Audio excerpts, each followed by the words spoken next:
London. Brexit could be reversed if lawmakers reject the government's exit deal, British Foreign Minister Jeremy Hunt said on Sunday after two major eurosceptic factions in Parliament warned that Prime Minister Theresa May was facing a heavy defeat. Just 19 days before the United Kingdom is due to leave the EU on March 29, May is scrambling, so far unsuccessfully, to secure last-minute changes to an EU exit treaty before Parliament votes on Tuesday on whether to approve the deal.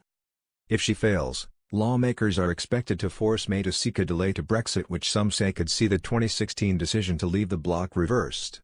Others argue that, without a delay, Britain faces an economic shock if it leaves without a deal. We have an opportunity now to leave on March 29 or shortly thereafter, and it's important we grasp that opportunity because there is wind in the sails of people trying to stop Brexit, Hunt told the BBC.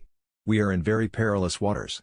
The United Kingdom's labyrinthine crisis over EU membership is approaching its finale with an extraordinary array of options, including a delay, a last-minute deal, no-deal Brexit, a snap election, or even another referendum. The ultimate outcome remains unclear, though most diplomats and investors say Brexit will define the United Kingdom's prosperity for generations to come.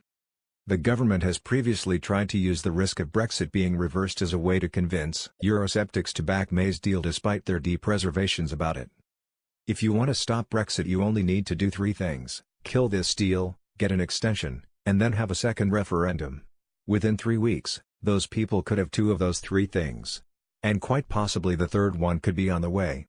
Nigel Dodds, deputy leader of the Democratic Unionist Party, DUP, which props up May's minority government, and Steve Baker, a leading figure in the large eurosceptic faction of her Conservative Party, warned the political situation is grim. An unchanged withdrawal agreement will be defeated firmly by a sizable proportion of Conservatives and the DUP if it is again presented to the Commons, they wrote in the Sunday Telegraph. The opposition Labour Party's Brexit spokesman, Keir Starmer, said his party should support staying in the EU if there was a second referendum. However, he said the party would not be seeking to secure support in Parliament for a second referendum on Tuesday. The Sunday Times said May was battling to save her job as aides were considering persuading her to offer to resign in a bid to get the deal approved. The newspaper also said cabinet ministers had spoken about whether to insist she goes as early as this week. Total uncertainty. Parliament rejected May's deal by 230 votes on January 15, prompting her to return to Brussels in search of changes to address the so-called Irish backstop, an insurance policy designed to prevent the return of a hard border between Ireland and Northern Ireland. Many British lawmakers object to the policy on the grounds that it could leave Britain subject to EU rules indefinitely and cleave Northern Ireland away from the rest of the country. But May's attempts to get the clause rewritten have so far failed to yield any result. Hunt said Tuesday's vote would definitely go ahead, and that it was too soon to say that negotiations with the EU had run into the sands.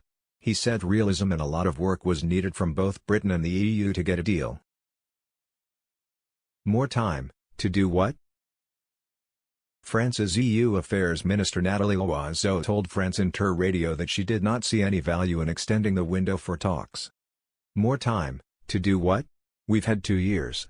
If there's nothing new, more time will not do anything other than usher in more uncertainty, and uncertainty just creates anxiety, Loiseau said. It's not time that we need, but a decision. Amid the political chaos, many company chiefs are aghast at London's handling of Brexit and say it has already damaged Britain's reputation as Europe's preeminent destination for foreign investment.